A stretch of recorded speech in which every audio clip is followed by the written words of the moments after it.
Bill Gates said, "I will always choose a lazy person to do a difficult job because a lazy person will find an easy way to do it." What's a real-life example of this? 1. An engineer spent hours developing a program so they could start the coffee pot from their desk and not have to wait for coffee when arriving in the break room.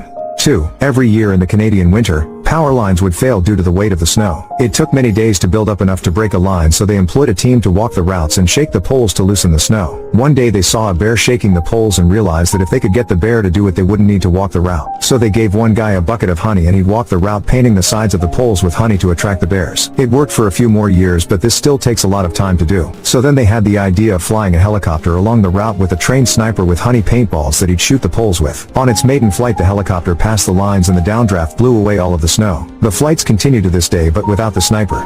3. I was invited to my friend. Bill Gates said, "I will always choose a lazy person to do a difficult job because a lazy person will find an easy way to do it." What's a real-life example of this? 1. An engineer spent hours